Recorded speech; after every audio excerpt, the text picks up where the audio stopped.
नमस्कार, स्वागत है आप सभी का मेरे चैनल पर। तो फ्रेंड्स, उम्मीद है कि आप लोग अच्छे से पढ़ाई कर रहे होंगे और शिक्षक की बनने की तैयारी में लग गए होंगे। तो देखिए, हम लोग आज बिहार सामान्य ज्ञान का जो इतिहास का सेशन हम लोग का चल रहा था, सेट 6 तक तो हम लोग पढ़ चुके हैं। लगभग 200 प्लस प्रश्न हम लोग कर चुके हैं बिहार के इतिहास से। तो सोचे कि सबका मन उब गया होगा कि हाँ भाई, खाली इतिहास ही हम लोग पढ़ रहे हैं। तो आज हम लोग बिहार के भूगोल से जो कृषि से प्रश्न पूछा जाता है, बिहार के कृषि से, तो आज हम लोग बिहार के कृषि के महत्वपूर्ण प्रश्नों को देखेंगे।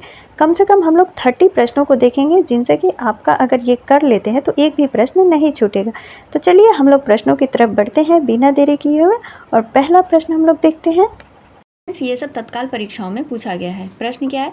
भारत सरकार ने 2 जनवरी 2020 को बिहार राज्य के कृषि कर्मण पुरस्कार, देखिए ये याद रख लीजिए, क्या पता पूछ सकता है, कृषि कर्मण पुरस्कार प्रदान किया गया। यह पुरस्कार दिया गया था मक्का और गेहूं के उत्पादन और उत्पादकता के लिए, खदानों के उत्पादन के लिए, चावल के उत्पादन के लिए, तिलहनों के उत्पादन के लिए, या फिर इनमें से कोई नहीं या एक से अधिक।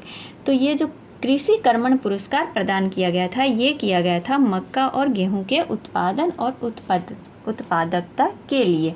इसका आंसर क्या हो गया? ए हो गया।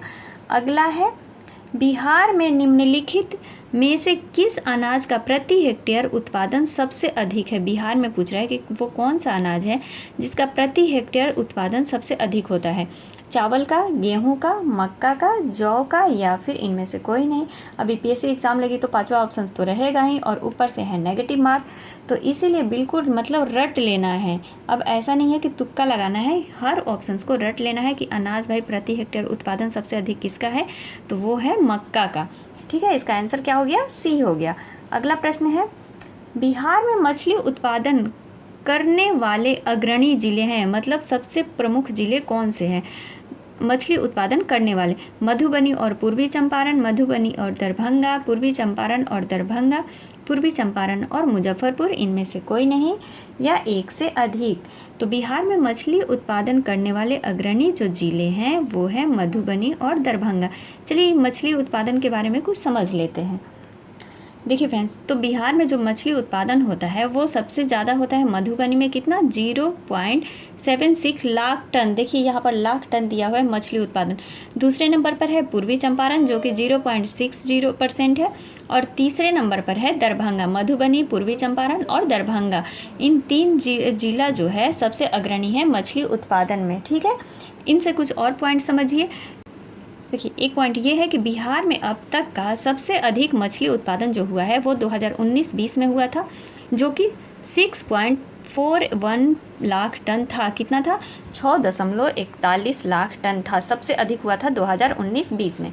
ठीक है, इनसे एक पॉइंट ये याद रखना। और बिहार में मत्स्य अनुसंधान केंद्र की स्थापना जो है पटना के मीठापुर में की गई है। कहाँ पर? ये पूछ सकता है कि बिहार में मत्स्य अनुसंधान केंद्र की स्थापना कहाँ की गई है, तो वो किया गया है पटना के मीठापुर में। ठीक है, इससे इतना प्रश्न हम लोग को याद रखना था। आगे बढ़ते हैं प्रश्नों की तरफ। अगला प्रश्न है, उत्पादन क्षेत्र की दृष्टि से बिहार में शीर्ष यानी उत्तम रैंकिंग की दालें कौन सी हैं? जो सबसे ज़्यादा अधिक अच्छी दालें होती हैं वो कौन सी? मसूर और चना, मूंग और चना, मूंग और मसूर, मसूर और खेसारी। तो खेसारी कट गया, चना कट गया, चना इधर भी कट गया, लेकिन मूंग और मसूर जो है वो बिहार क्षेत्र की सबसे अच्छी दालें होती हैं। इसका आंसर क्या हो गया? सी हो गया। अगला प्रश्न है, बिहार में गन्ना उत्पादन में अग्रणी जिला कौन सा है? गन्ना में सबसे आगे जिला कौन सा है? ऑप्शंस देखिए, पश्चिमी चंपारण, सीतामढ़ी, गोपालगंज, पूर्वी चंपारण, इनमें से कोई नहीं या उपयुक्त में से एक से अधिक। तो गन्ना उत्पादन में अग्रणी जो जिला है वो है पश्चिमी चंपारण। चलिए गन्ना से थोड़ा सा पॉइंट समझ लें। बिहार में गन्ना जो है 2001 यानी गन्ना विभाग के अनुसार 2021 में कितना हुआ था? लाख टन हुआ था। तो 108.55 लाख टन हुआ था। ठीक है, और बिहार में जो अग्रणी जिले हैं वो कौन कौन से हैं? तो पहले आ गया पश्चिमी चंपारण, गोपालगंज, पूर्वी चंपारण, मुजफ्फरपुर, दरभंगा और भोजपुर। ये लाइन से याद रखना है। मान लीजिए अगर वहाँ पर पश्चिमी चंपारण नहीं दिया है, गोपालगंज दे दिया है कि सबसे अग्रणी जिला कौन सा है, तो दूसरे नंबर पर है गोपालगंज, फिर है पूर्वी चंपारण, मुजफ्फरपुर, दरभंगा और भोजपुर। तो इन 5 जो नाम हैं, इन 5 नामों को आपको याद रखना होगा। और बिहार में जो है लगभग 3 लाख हेक्टेयर भूमि पर गन्ने की खेती की जाती है। इसके लिए कैसा तापमान चाहिए? तो 25 डिग्री सेल्सियस का तापमान, अच्छी जलोढ़ मिट्टी चाहिए और अधिक वर्षा या सिंचाई की उत्तम व्यवस्था वाले क्षेत्र पर गन्ना उत्पादन किया जाता है। ठीक है, इतना पॉइंट हो गया गन्ना से। आगे बढ़ते हैं। किस खदान उत्पादन के लिए बिहार को कृषि कर्मण पुरस्कार 2017-18 दिया गया। देखिए ये पूछ रहा है 2017-18 में मिला था कृषि कर्मण पुरस्कार मक्का, चावल, गेहूं एवं दाल, किसके लिए मिला था? तो वो मिला था गेहूं के लिए।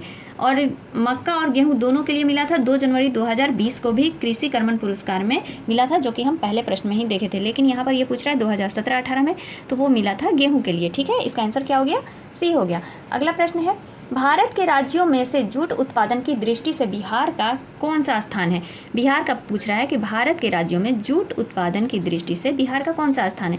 प्रथम, द्वितीय, तृतीय, चतुर्थ, या फिर इनमें से कोई नहीं, या इनमें से एक से अधिक? तो जूट उत्पादन में जो बिहार का स्थान है वो है द्वितीय स्थान है। पहले नंबर पर कौन है? आई थिंक पश्चिम बंगाल है जूट के उत्पादन में। ठीक है, आगे बढ़ते हैं। अगला प्रश्न है, बिहार में कृषि भूमि की जोतों का औसतन आकार दूसरे राज्यों की तुलना में कितना है? मतलब जो भूमि, खेती की जो भूमि की जाती है उसका औसतन आकार दूसरे राज्यों की तुलना में कितना है? न्यूनतम है, न्यूनतम से द्वितीय है, उच्चतम है, उच्चतम से द्वितीय है। तो क्या है? उच्चतम है और उच्चतम से द्वितीय स्थान पर है। ठीक है, तो इसका आंसर क्या हो गया? डी हो गया। बस इतना याद रखिए कि दूसरे राज्यों की तुलना में क्या है? उच्चतम से द्वितीय है। ठीक है, अगला प्रश्न है, बिहार का सर्वाधिक जूट उत्पादक जिला कौन सा है? फ्रेंड्स प्रश्न रिपीट हो गया, कोई बात नहीं। बिहार का सर्वाधिक जूट उत्पादक जिला कौन सा है? सिवान, गया, वैशाली, पूर्णिया। तो कौन सा है? वो है पूर्णिया जिला। ठीक है, इसका आंसर क्या हो गया? डी हो गया। अगला प्रश्न है कि मुख्य खाद्यान्न फसलें हैं। बिहार की मुख्य खाद्यान्न फसलें कौन कौन सी है? चावल, गेहूं एवं मक्का, गाय, गन्ना, चाय एवं जौ, मूंगफली, कॉफ़ी एवं गेहूं, इनमें से कोई नहीं। तो गन्ना तो हट ही गया, गन्ना यूपी का है सबसे बेस्ट। मूंगफली भी नहीं है। तो देखिए इस प्रकार से हम लोग नेगेटिव पॉइंट को भी हटा हटा करके असली तक पहुंच सकते हैं। तो चावल, गेहूं एवं मक्का जो है बिहार की प्रमुख खाद्यान्न फसलें हैं। अगला प्रश्न है, बिहार में सर्वाधिक जूट उत्पादन करने वाला जिला कौन सा है? बिहार में सबसे अधिक जूट उत्पादन करने वाला जिला कौन सा है? अररिया, किशनगंज, कटिहार या फिर पूर्णिया? तो सबसे अधिक जहाँ जूट उत्पादन होता है वो है पूर्णिया। इसका आंसर क्या हो गया? डी हो गया। और देखिए फ्रेंड, जो जूट उत्पादन होता है इसके लिए सबसे अधिक वर्षा वाला क्षेत्र होना चाहिए। तो इसके जो अन्य जगह पर जहाँ पर ये जूट उत्पादन किया जाता है उसको भी थोड़ा समझ लीजिए। वो कटिहार भी है, मुजफ्फरपुर भी है, सहरसा भी है, इन जगह भी जूट की उत्पादन होती है। लेकिन सबसे अधिक पूछा है यहाँ पर सर्वाधिक, तो वो होता है पूर्णिया में। ठीक है, आगे बढ़ते हैं हम लोग। अगला प्रश्न है, चावल उत्पादन की दृष्टि से बिहार का देश में कौन सा स्थान है? चावल उत्पादन की दृष्टि से बिहार का जो है देश में कौन सा स्थान है? पहला, दूसरा, तीसरा या फिर चौथा? तो वो चौथा स्थान है। चावल की दृष्टि से जो बिहार का स्थान है भारत में वो चौथा है। अगला प्रश्न है, जौ के उत्पादन में बिहार का भारत में कौन सा स्थान है? जौ के उत्पादन में पूछ रहा है। चावल की दृष्टि से कौन सा था? चौथा था। अब जौ के उत्पादन में पूछ रहा है कौन सा है? पहला, दूसरा, तीसरा या फिर चौथा? तो जौ के उत्पादन में बिहार का स्थान जो है वो है तीसरा है। बिहार में भूमि का उपजाऊ अंश है, बिहार में भूमि का जो उपजाऊ अंश है वो किस बिहार में पड़ता है? दक्षिणी बिहार, उत्तरी बिहार, वनांचल प्रदेश या फिर पूर्वी बिहार? तो वो जो बिहार है वो उत्तरी बिहार है। आप देखते होंगे उत्तरी बिहार, दक्षिणी बिहार का तो सूखा पड़ा रहता है, लेकिन जो उत्तरी बिहार है वो उपजाऊ भूमि का अंश है। ठीक है, तो इसका आंसर क्या हो गया? बी हो गया। अगला प्रश्न है, बिहार के किस जिले में अफीम की खेती की जाती है? देखिए बिहार के किस जिले में जो है अफीम की खेती की जाती है? देखिए फ्रेंड्स, ये सारे जो प्रश्न है बीपीएससी के द्वारा ही कराए गए हैं और इस बार जो शिक्षक का जो भी पैटर्न होगा वो बीपीएससी ही तय करेगी। तो इसीलिए इस प्रकार के प्रश्नों को आप लोग इग्नोर ना करें, पूरी वीडियो ज़रूर देखें। कम से कम मतलब कितना मिनट का वीडियो होगा, ज़्यादा तो होगा नहीं, 8 से 10 मिनट का वीडियो रहता है, तो आप लोग पूरी वीडियो ज़रूर देखें। और ये बिहार की कृषि से कुछ महत्वपूर्ण प्रश्न हैं, तो इसलिए इम्पोर्टेंट तो होगा ही क्योंकि कृषि से भी बनेगा। भाई एक शिक्षक को इतना भी तो पता होना चाहिए कि बिहार की जो भूमि है वो कैसी है, किस प्रकार की भूमि है, किधर का अंश जो उपजाऊ है, किधर का अंश उपजाऊ नहीं है यानी बंजर है, तो ये सभी जानकारियाँ होनी चाहिए। तो उपजाऊ भूमि कौन सी है? उत्तरी बिहार है। अगला प्रश्न है, बिहार के किस जिले में अफीम की खेती होती है? सारण, मुंगेर, गया या फिर सहरसा? तो अफीम की जो खेती होती है वो होती है मुंगेर जिला में।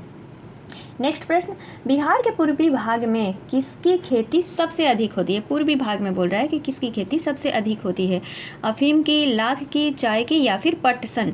तो पटसन की पूर्वी भारत में कौन सा आ गया? किशनगंज आ गया, अररिया आ गया, ये सब आ गया। तो उधर जो होता है पटसन यानी जूट की खेती सबसे अधिक होती है। ठीक है, तो इसका आंसर क्या हो गया? डी हो गया।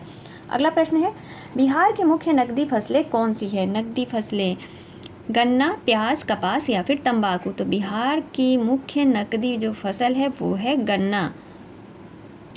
तो देखिए बिहार का नकदी फसल कौन हो गया? गन्ना हो गया। और 2021 के अनुसार 2021 के अनुसार जो गन्ना विभाग है उसके अनुसार बिहार में कुल उत्पादन जो हुआ था वो हुआ था 108.55 लाख टन हुआ था। सोचिए बिहार में हुआ था, और बिहार में लगभग 3 लाख हेक्टेयर पर गन्ने की खेती की जाती है। ठीक है, तो ये भी पॉइंट इंपॉर्टेंट है।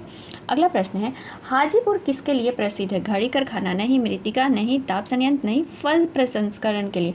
जैसे हाजीपुर का केला हो गया, लीची हो गया, ये सब प्रसिद्ध है ना बिहार में। तो हाजीपुर किसके लिए प्रसिद्ध है? फल के लिए। ठीक है, इसका आंसर क्या हो गया? बी हो गया। अगला प्रश्न है, बिहार में लगभग कितने क्षेत्र पर कृषि कार्य होता है? बिहार में लगभग कितने क्षेत्र जो एरिया है उस पर कृषि का कार्य होता है? 80%, 86%, 60% या फिर 65%? तो आंसर इसका होगा सी, 60% पर जो है बिहार में इतने क्षेत्र पर कृषि कार्य होता है। नेक्स्ट प्रश्न है, पटना हाईकोर्ट की स्थापना कब हुई थी? 1916, 1926, 1917 या फिर 1920? तो पटना हाईकोर्ट की स्थापना जो हुई थी वो हुई थी 1916 ईस्वी में। बिहार की कुल श्रम शक्ति में कृषि श्रमिकों का अनुपात है। कृषि श्रमिकों का अनुपात पूछ रहा है कि जो बिहार की कुल श्रम शक्ति है यानी मजदूरी है उसमें कृषि का कितना अनुपात है? 40.18%, 48.18%, 46.18% या फिर 29.17%? तो जो बिहार के कृषि श्रमिकों का अनुपात है वो है 48.18%। ठीक है, 48.18। इतना याद रखना है कि जो कृषि श्रमिकों का अनुपात है वो 48.18 है।